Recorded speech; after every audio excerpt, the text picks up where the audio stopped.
빌립 카츠라는 사람이 있는데요. 아마 처음 들어보시는 분이 대부분일 거예요. 빌립 카츠라는 이분은 컴퓨터 쪽에 굉장히 실력 있는 분이에요. 특별히 여러분들 컴퓨터를 사용하다 보면 파일들을 압축하는 일 있잖아요. 압축, 되게 압축하는 거. 그래서 zip이라는 확장자 이름으로 압축해서 파일을 이제 다른 곳에 보내거나 보관하거나 그렇게 하는데, 이 zip이라는 압축 기술을 세계 최초로 개발한 사람이 이 필립 카츠라는 사람이래요. 당연히 엄청난 돈을 벌었겠죠. 그죠? 근데 2000년 4월 14일 날 미국 중서부 위스콘신주 밀워키라는 그 지역에 아주 싸구려 호텔방에서 이 사람이 발견됐어요. 어떻게? 죽은 모습으로 발견된 거예요. 한 손에는 마시다만 위스키병이 들려 있었고요. 어디에 부딪혔는지 모르지만 머리는 이렇게 푹 패여 있었어요.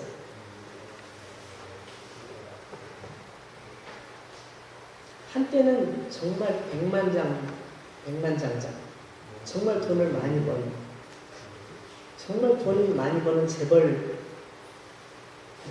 재벌이었던 이 사람이 그 세계에서 가장 큰 회사들, 마이크로소프트나 IBM 같은 이런 세계적인 기업들하고 이렇게 연결돼가지고 이 압축 프로그램을 이렇게 거래하면서 어마어마하게 돈을 많이 벌었대요. 정말 돈을 많이 벌었는데, 돈을 너무 많이 버니까요, 돈을 어떻게 주체할 줄 모르는, 이게 돈을 어떻게 써야 될지 모르는 그런 상황까지 갔던 사람이에요.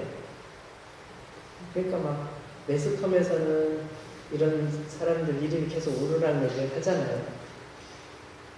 많은 사람들이 천재라고 막. 왜냐면 이걸 개발한 게 23살이래요. 23살에 이 프로그램을 개발해가지고 어마어마하게 돈을 벌다 보니까 사람들이 막 다 부러워하고 너무 존경하고 젊은이들의 우상이 되기도 하고 그랬던 거죠. 근데 젊은 날에 돈을 벌고 나니까 돈을 어떻게 써야 될지 모르는 거예요. 그래가지고 막 즐기기 시작하는 거죠. 막 하고 싶은 거 다 하는 거예요. 마음대로 뭐든지 막 해보고 싶은 거 다 해보는 거예요. 술도 마시고. 근데 술을 마시다 보니까 자기 통제가 안 돼. 그러니까 점점 이상한 쪽으로 가요. 방탕한 했대요. 그리고 몇 년 뒤에 완전 빈털터리가 된 거예요. 그래서 싸구려 호텔방을 전전하다가 37세의 나이로 인생을 그렇게 마친 거예요.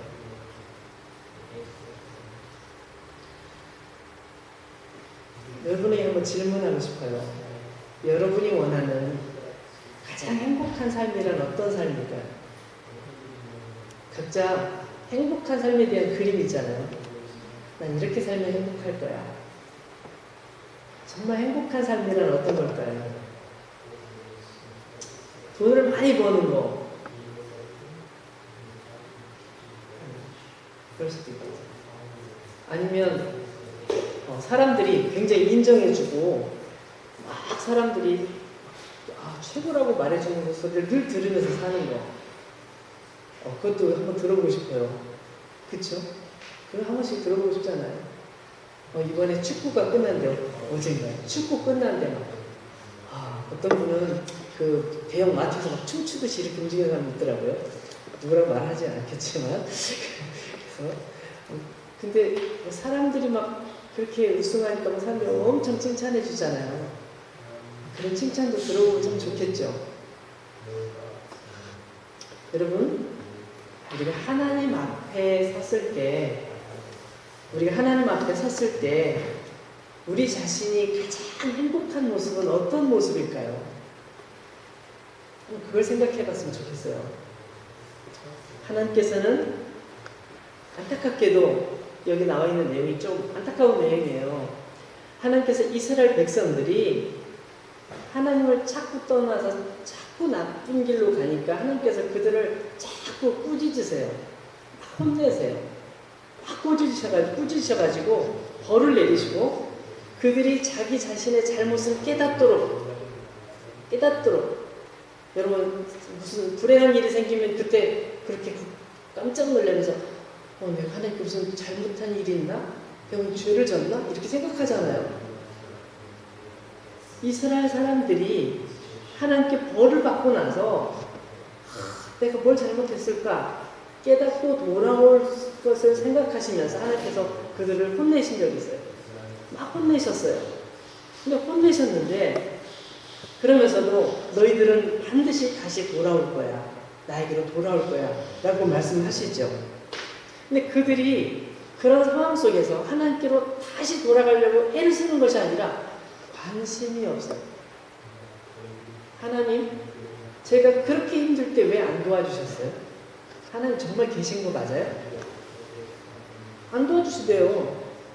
이렇게 말하면서 하나님을 점점 멀리하는 거예요. 그럴 때 정말 신앙이 깊은 사람들, 또 종교 지도자들이 그런 사람들에게 여러분, 우리가 하나님을 너무 멀리 떠났습니다. 이제 하나님께로 돌아가서 온전한 예배를 드립시다. 이래야 되는데 그 당시 제사장들도 괜찮아 그렇게 계속 얘기하는 거예요. 그러니까 사람들은 예배 시간에는 굉장히 예배를 잘 드리는 것 같아요. 근데 성전문을 딱 나가는 순간 다 잊어버리는 거예요. 그래서 오늘 제가 읽지는 않았지만 우리 호세 6장 4절 말씀 한번 보세요. 여러분 가지고 성경 4절 말씀 보면 이런 표현이 있어요. 에브라임아, 내가 네게 어떻게 하랴? 유다야, 내가 네게 어떻게 하랴? 너희의 인애가 아침 구름이나 쉬 없어지는 이슬 같도다. 여기 인애란 말은 사랑이라는 말과 바꿔도 돼요. 너희들이 사랑한다고 말하는데 그 사랑이라는 것이 마치 아침에 구름이 사라지는 것처럼, 아침에 이슬이 사라지는 것처럼 그렇구나. 여러분 아침에 이슬을 본 적 있으세요? 이른 아침에 이슬을 딱 보면요, 이슬이 나뭇잎새에 영롱하게 아주 예쁘게 매달려 있어요. 햇빛이 해가 떠오르는 순간 거기에 햇빛이 비치면서 보석처럼 아름답게 빛나요. 와, 예쁘다. 이렇게 바라보고 있는 동안 조그맣게 사라지다가 싹 없어지는데 그 시간이 아주 짧아요. 그 시간을 지켜본 적 있으세요? 저는 어렸을 때 좀 그런 짓을 많이 했어요. 그래서 아침에 이슬을 보면서 너무 신기해가지고 보고 있으면 싹 사라지는 순간 조그맣게 된 싹 사라지는데요. 금방 사라져요. 여러분 하나님께 예배를 드릴 때는 굉장히 막 초롱초롱한 이슬처럼 영롱한 정말 아름다운 믿음을 가진 것처럼 그렇게 보이다가 금세 사라져요. 흔적도 없어지는 거예요.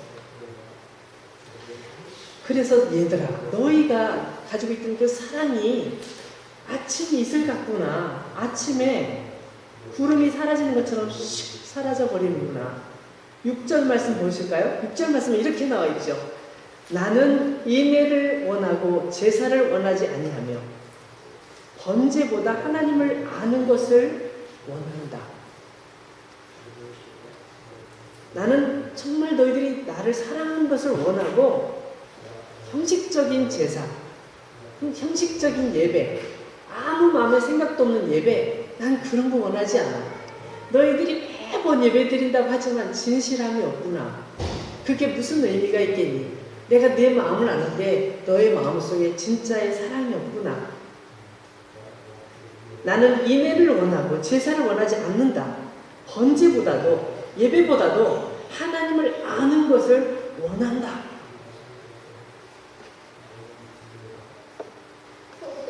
이렇게 하나님께서 말씀하고 계세요. 오늘 호세아 선지자는 지금 굉장히 중요한 표현을 사용하고 있는데 한번 우리 1절을 다시 한번 읽어볼게요. 잘 보세요. 1절 오라 우리가 여호와께로 돌아가자. 여호와께서 우리를 찢으셨으나 도로 낫게 하실 것이요 우리를 치셨으나 싸매어 주실 것입니다. 1절 말씀에서 오라고, 돌아오라고 지금 얘기하고 있어요. 말씀하고 있어요. 이 돌아간다는 것은 뭐예요? 현재 가고 있는 길의 방향을 바꾸는 거예요. 현재 내가 생각하고 있는 것에 생각을 바꾸는 거예요. 여러분, 우리 운전하다 보면 길을 잘못 들을 때가 있어요. 그죠? 뭐 딴 생각하거나 아니면 길을 익숙지 못해서 길을 잘못 드는 경우가 있어요. 그러면 차 잘 가고 있으니까 괜찮아, 그냥 갈 거야. 뭐 언젠가는 나오겠지. 그럼 가나요? 아니죠. 차를 길가에 딱 세워놓고 다시 찾아봐요. 내가 어디로 가야 되지? 내가 왜 잘못 들었었지? 여기가 어디지? 내가 있는 위치를 확인하고 내가 가야 될 방향을 찾은 다음에 다시 차를 돌려서 그쪽 방향으로 가야죠. 그래야 나의 목적지를 바로 갈 수 있겠죠. 여러분, 그러면 인생에 있어서 돌아간다는 의미는 뭡니까? 인생에 있어서 지금 선지자는 잘못된 길에서 돌아서라고 얘기하고 있어요. 잘못된 습관, 잘못된 생각, 내가 잘못 가고 있는 그 길에서 돌이키는 거예요. 내 인생의 길에서. 호세아는 죽음의 골짜기에서 벗어나지 못하는 백성들에게 하나님께로 돌아가자. 여기는 죽음의 골짜기야. 여기 있어서는 안 돼. 여기서는 큰일 나. 여기서 빨리 나가자. 라고 얘기하고 있는 것이죠. 여러분, 우리의 신앙생활은 사실은 삶의 중심을 찾아가는 과정이에요. 우리가 어떻게 사는 것이 잘 사는 건지 스스로 생각하는 게 하나님 뜻과 다를 수 있어요. 우리가 정말 잘 살고 있다고, 잘하고 있다고 생각하는데 그게 아닐 수 있어요. 그걸 어떻게 할 수 있죠? 우리가 어디로 가야 되는지 어떻게 할 수 있죠? 사도 바울은 제가 참 좋아하는 사람이라 여러 번 말씀드렸지만 사도 바울은 자기가 정말 똑똑하고 또 정말 사람들이 존경받는 사람이었고 자기 스스로 생각하기에도 내 생각이, 내 판단이 항상 정확하다고 생각했어요. 근데 그가 어느 날 예수님을 딱 만난 순간 자기 자신의 모든 생각이 와르르 무너져 내리는 것을 발견하게 됐죠. 내 생각이 틀릴 수도 있네? 내 생각이 너무너무 틀렸네? 그 순간 어떻게 합니까? 그 모든 것을 내려놔요. 성경에서 뭐라고 얘기했죠? 나는 이 모든 것을 배설물처럼, 내 몸이 배설물처럼 생각한다고 말할 정도로 그것이 자기에게는 더 이상 가치가 없다고 표현을 합니다. 하나님께서는 우리 자신이 가는 잘못된 길들을 깨닫고 돌이키기를, 하나님께로 돌아서기를 원하세요. 기다리고 계세요. 여러분, 우리가 잘 알고 있는 예수님의 비유 중에 탕자의 비유가 있잖아요. 탕자의 비유. 어떤 분에게 두 아들이 있었어요. 근데 둘째 아들이 아주 굉장히 놀기를 좋아하는 아들이었나 봐요. 이 둘째 아들이 하루는 아버지에게 찾아가서 얘기하죠. 아빠가 나에게 주실 것들을 다 미리 주시면 안 되겠어요?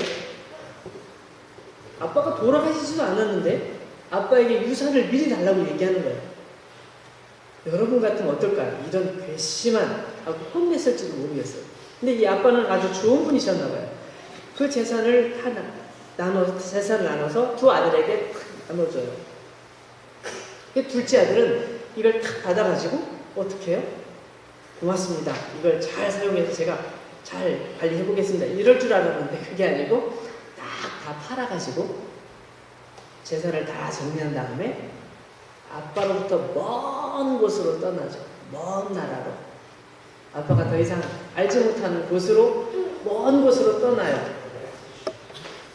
그리고 거기서 아빠가 생각하지 않는 곳에서 자기 하고 싶은 걸 다 하면서 실컷 살아요.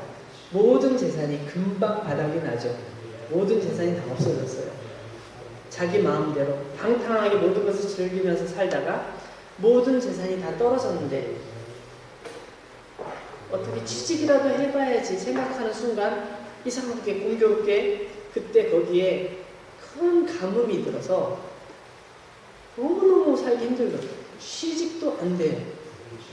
사람들에게 막 사정사정해도 취직이 안 되는 거예요. 가까스로 어떤 분의 도움을 받아서 그분의 집에 가서 살기로 되긴 됐는데 그 집에서 시키는 게 뭐냐면 가서 돼지를 치라는 거예요. 냄새나는 돼지를 기르면서 거기서 살고 있는데 먹을 게 없어요. 먹는 걸 제대로 안 줬나 봐요. 그래서 그 짐승들이 먹는 그 나무 열매를, 쥐염 열매를 먹으면서 살고 싶었는데 그걸 주지도 않아요. 사람들이 먹을 것도 주지도 않아요.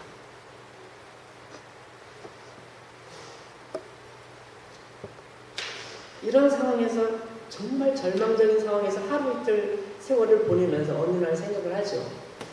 야, 우리 아버지 집에도 이렇게 일하는 사람들이, 종업원들이 참 많은데, 종들이 많은데 우리 아버지는 이렇게 대우 안 했는데 우리 아버지는 그 일하는 사람들한테 먹을 것을 마음껏 먹도록 주셨고 아주 음식이 남아 돌았는데 도대체 여기서 내가 뭐 하고 있는 거지? 정신이 번쩍 들면서 생각을 해봐요. 내가 아버지께로 돌아가야 되겠구나. 근데 내가 이 모습으로 아버지께 돌아가서 무슨 면목이 없잖아요. 그러니까 내가 아들이라고 차마 말은 못하겠고 거기 일하는 일꾼들 한 명처럼 나를 취급해 주세요. 내가 열심히 일할 테니까 먹을 것만이라도 주세요. 라고 얘기를 해야 되겠구나. 그러고서 그 자리를 팍 차고 일어나서 아버지께로 돌아가죠. 자기 모든 생각을 내려놓고 아버지께로 돌아가요. 근데 여러분 이때 아버지의 모습이 어떤 모습이에요? 아버지의 모습이 어떤 모습이죠? 굉장히 중요한 부분이에요. 아버지는 아들이 떠나고 난 후에 한 번도 아들을 잊은 적이 없어요. 아들이 언제든지 돌아올 거라는 기대감으로 아들을 기다리죠. 그리고 아주 멀리 나타난 아들인지 아닌지 구분하기도 어려운데도 아버지는 그게 아들이라는 걸 알아봐요. 그리고 저 나쁜 놈이 드디어 돌아오는구나 이러는 것이 아니라 아들에게 막 달려가죠. 그리고 아들을 끌어안고 그 볼에 비주를 하면서 그를 받아줘요. 아들은 그렇게 얘기하죠. 아빠, 제가 하나님과 아버지에게 큰 죄를 져서 내가 면목이 없어요. 내가 아들로 자격이 없으니 내가 종처럼 일할 테니까 저에게 먹을 걸 주세요. 근데 아빠가 그래, 열심히 일하면 일한 만큼 먹여줄게 이렇게 말하나요? 아니었어요. 우리가 잘 아는 대로 아빠는 아니야, 너는 내 아들이야. 넌 내 아들이야. 그리고 창피해 할까봐 동네 사람들 다 모아놓고 잔치를 벌이고 아주 좋은 옷을 입히고 반지를 끼우고 신을 신기고 사람들 앞에 자랑을 해요. 우리 아들이 다시 돌아왔습니다. 우리 아들, 내가 그렇게 기다렸던 아들이 다시 돌아왔습니다. 그러면서 아들을 받아주시죠. 그 아버지, 예수님께서는 그 아버지에 대하여 이야기를 하시면서 무슨 얘기를 하고 싶으셨던 거예요? 하나님께서 우리를 얼마나 사랑하시는지, 우리를 얼마나 기다리고 계신지, 우리가 그분께로 돌아갈 때 그분이 어떻게 우리를 받아주실지를 예수님께서 말씀해 주신 거예요.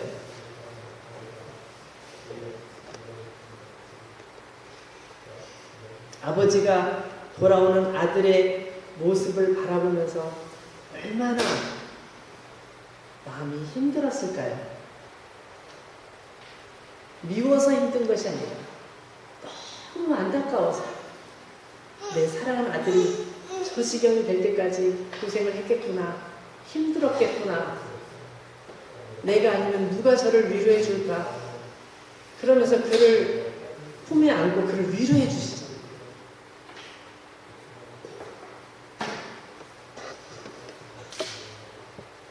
여러분, 이 호세아 선지자가 활동하던 이 당시에 이스라엘 백성들은 하나님을 멀리 떠났어요.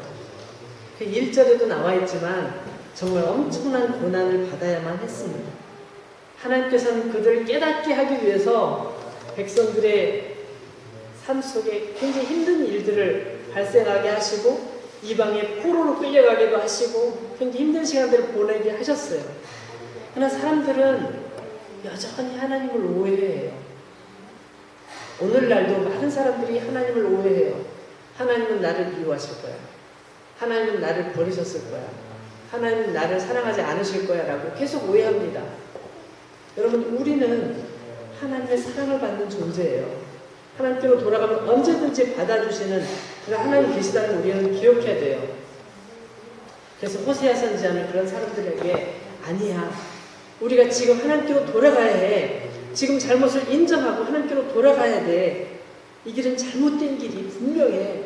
여기 계속 있으면 안 돼 라고 사람들에게 얘기하고 있는 것이죠. 비록 하나님께서 우리를 찢으셨지만 우리를 다시 고쳐주실 거야. 여러분, 여기 말씀을 보시면 이런 표현이 있어요. 보세요. 2절 말씀. 여호와께서 이틀 후에 우리를 살리시며 셋째 날에 우리를 일으키시리니 우리가 그의 앞에서 살리라. 여러분, 여기서 이틀 후에 셋째 날에 이런 표현이 있는데요. 이건 어떤 의미를 가지고 있냐면 두 가지를 생각해 볼 수 있어요. 첫 번째, 이거는 아주 빠른 시간에 하나님께서 회복시켜 주신다는 것을 의미해요. 하나님의 신속한 회복, 하나님의 신속한 그 회복, 용서를 의미합니다. 두 번째는 이 회복이 예수 그리스도를 통해서 완전한 회복으로 이어진다는 걸 의미해요. 영원한 구원을 의미해요. 예수님께서 우리를 위해 죽으시고 우리의 모든 죄를 용서하시기 위해서 죽으셨어요. 거기서 끝난 것이 아니라 다시 살아나셨는데 3일 뒤에 다시 살아나셨죠. 다시 살아나셔서 하나님의 영원하신 능력을 보여주셨어요. 그 능력이 보장되는 우리가 구원을 받은 거죠. 그래서 죄에 빠진 우리 인생을 위해서 하나님께서 예수 그리스도를 보내실 것을 계획하시고 그 계획을 이루시고 그것을 성취하심으로 영원한 하나님의 영원한 하나님 앞에 하나님의 영원한 영광을 돌리도록 그렇게 하신 거예요. 오늘 말씀을 내시려고 합니다. 호세아 선지자는 이스라엘 백성들에게 강하게 강조하고 있어요. 오라, 우리가 하나님께로 돌아가자. 우리가 하나님을 알자. 힘써 알자. 이렇게 얘기합니다. 우리 2018, 19년 새로운 한 회기를 시작하면서 제가 계속 기도하면서 생각했어요. 우리가 하나님을 힘써 알아야 되지 않을까? 우리 하나님을 더 깊이 알아야 되지 않을까? 여러분, 어떻게 하면 하나님을 잘 알 수 있을까요? 우리 일주일을 이렇게 생각해 보면 일주일 중에 교회 오는 날이 하루밖에 없어요. 그것도 예배 시간은 몇 시간 되지 않아요. 그 중에 설교 시간은 1시간도 채 안 돼요. 그렇죠? 우리가 그 말씀을 듣고 일주일을 버텨낸다. 저는 불가능하다고 생각해요. 그것이 나의 신앙생활을 완전히 보장해준다. 그건 아주 어리석은 생각이라고 저는 무모한 생각이라고 생각이 들어요. 그렇지 않아요? 일주일에 1시간도 안 되는, 채 안 되는 그 시간에 내가 말씀에 집중했다고 해서 나의 일주일이 정말 하나님 안에서 살 수 있을까요? 쉽지 않아요. 우리가 하나님을 알려면 힘써서 노력을 해야 돼요. 오늘 있는 말씀처럼 3절에 그러므로 우리가 여호와를 알자. 힘써 여호와를 알자. 이렇게 있잖아요. 그럼 우리가 이제 성경을 읽을 때도 좀 다시 다른 모습을 읽어보면 어떨까요? 우리 몇몇 분들은 성경을 읽는 게 부족해서 성경을 쓰면서 성경을 읽는 분이 있어요. 성경을 써요. 성경을 많이 쓰면서 하나님 말씀을 마음속으로 받아들이는 거예요. 저는 너무 좋다고 생각해요. 하지만 그렇게 할 시간이 없으면 어떻게 하면 좋을까요? 적어도 하루에 조금씩이라도 성경을 좀 집중해서 읽고 좀 밑줄도 긋고 또 메모도 하고 그러면서 성경을 읽으면 어떨까요? 좀 성경 읽기 계획표를 가지고 그 계획표대로 성경을 쭉 읽어서 적어도 1년에 한 번 정도는 성경을 다 읽을 수 있으면 얼마나 좋을까요? 마치 성경 안에서 숨은 그림 찾기 그렇게 하는 것처럼 성경 안에 보물 찾기 하는 것처럼 뭐가 감추어져 있을까? 그런 마음으로 성경을 읽으면 달라질 거예요. 우리가 하나님과 더 가까이 살 수 있을 거예요. 성경을 읽으면서 이 말씀을 읽으니 내가 이렇게 살아야 되겠구나 결심하고 그렇게 살아보고 살려고 노력하는 그런 실천을 하면 우리 삶이 달라질 거예요. 우리가 기도할 때도 좀 달리 기도했으면 좋겠어요. 하루를 시작할 때 기도로 시작하고 잠자리에 누우면서 기도로 하루를 마감하고 또 공부를 할 때, 일을 할 때, 무슨 일을 할 때 먼저 기도로 시작하면 어떨까요? 하나님, 오늘 공부를 시작합니다.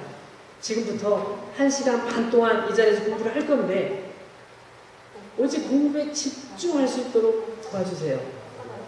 이 공부를 통해서 내가 실력을 쌓아서 정말 능력 있는 사람이 되고 그 능력을 가지고 정말 하나님께서 기뻐하시는 일들을 내가 하면서 살고 싶어요. 그래서 나는 이 1시간 반의 시간은 나에게 너무너무 소중해요. 집중할 수 있도록 딴 생각 들지 않도록 저에게 지혜를 주세요. 기도를 할 때 좀 더 구체적으로 그렇게 기도하면서 이제 한 해를 보내면 어떨까요? 사람들을 만날 때 만나기 전에 기도하면 어떨까요? 하나님, 이 만남이 하나님께 영광이 되는 만남인지 아니면 그렇지 않은지 저에게 분별할 수 있게 해주세요. 내가 이 만남을 통해서 정말 저 사람에게 좋은 그런 사람이 되게 해주시고 내가 저 사람을 도울 수 있는 사람이 되게 해주시고 의미 있는 시간으로 만들 수 있게 해주세요. 그리고 그렇게 기도하고 사람을 만나면 어떨까요? 제가 얼마 전에 어떤 모임에 가기 전에 기도했어요. 하나님, 이분들은 예수님을 전혀 모르는 분들인데 이분들에게 어떻게 예수님에 대해서 얘기를 할 수 있을까요? 저에게 그럴 기회를 주세요. 그렇게 제가 기도하고 갔어요.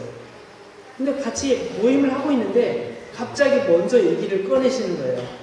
내가 이렇게 교회 갔었는데 이랬었는데 막 얘기를 하시더니 또 다른 분이 교회 얘기를 또 꺼내시고 그날은 완전히 부흥회 같은 날이 되더라고요. 그래서 제가 그날 깜짝 놀랐어요. 참 우리가 이거 기도를 이렇게 해야 되는 거구나. 저도 그렇게 그날 생각했던 기억이 납니다. 오늘 말씀을 좀 더 읽어보면요. 3절에 이런 표현이 있어요. 그의 나타나심은 새벽빛같이 어김이 없나니 비와 같이 땅을 적시는 늦은 비와 같이 우리에게 임하시리라 합니다. 자, 그의 나타나심은 새벽빛같이 어김이 없다. 이 무슨 말씀일까요? 우리가 하나님을 찾을 때 하나님은 어김없이 우리를 찾아와 주시고 어김없이 우리를 만나 주시고 우리에게 말씀해 주시고 우리를 인도해 주신다는 것을 말씀합니다. 어김없이 아침이 되면 반드시 해가 떠오르잖아요. 새벽이 되면 동쪽이 환하게 밝아오면서 그 캄캄하던 어둠이 다 사라져버리고 온 세상을 비추는 큰 태양빛이 비추잖아요. 하나님이 어디 계셔? 하나님은 안 계신 것 같아. 캄캄한 밤이야. 라고 생각하고 있는 동안 하나님 없을 것 같죠? 그러나 우리가 하나님을 향하고 하나님을 찾을 때 하나님께서는 아침에 해가 떠오르는 것처럼 우리에게 환하게 비치셔서 우리 마음속에 근심, 걱정, 염려 다 사라지도록 그렇게 만드시는 거예요. 변함이 없는 거예요. 변함이 없는 거예요. 우리가 태어나기 전부터 해는 그렇게 떠올랐고 우리가 이 세상을 떠난 다음에도 해는 그렇게 질 거예요. 여러분, 하나님의 약속은 변함이 없다는 것을 말씀하고 있어요.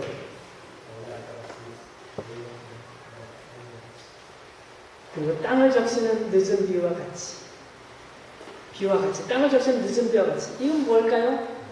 우리가 다 아시죠? 우리에게 꼭 필요한 것으로 채워주시는 거예요. 늦은 비가 내리지 않으면 수확을 못해요. 열매들이 제대로 익지 않아요. 여러분, 농부가 열심히 농사져야 풍년이 들지요. 아니요, 틀렸어요. 그거 아니에요. 농부가 열심히 일을 해야 되지만 그게 다가 아니고 모든 여건이 맞아야 돼요. 햇빛도 적당해야 되고 비도 적당하게 와야 되고 토양도 좋아야 되고 바람도 신선하게 불어야 되고 이런 모든 것들이 맞아야 풍년이 드는 거예요. 여러분, 이 땅을 적시는 늦은 비라는 건 바로 그거예요. 수확기를 앞둔 바로 그 시점에서 비가 잘 내려줘야 풍년이 드는 것처럼 하나님께서 우리에게 적시적소에 가장 필요할 때 필요한 것으로 채워주시겠다고 약속하고 계신 거예요.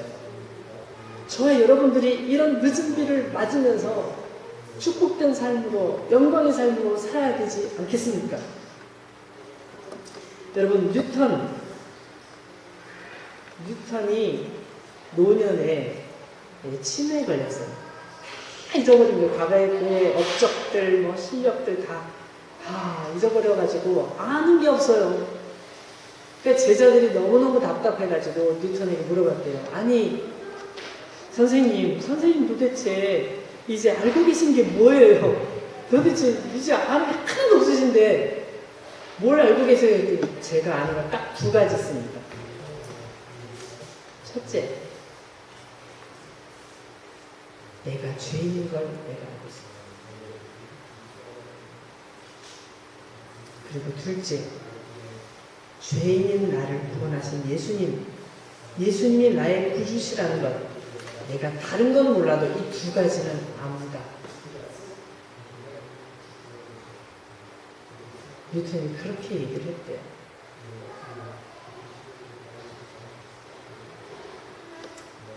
멋있지 않아요? 여러분, 우리가 가지고 있는 모든 것, 기억을 다 잃어버려도 이 두 가지만 남았으면 좋겠어요. 하나님을 이렇게 확실히 알았으면 좋겠어요.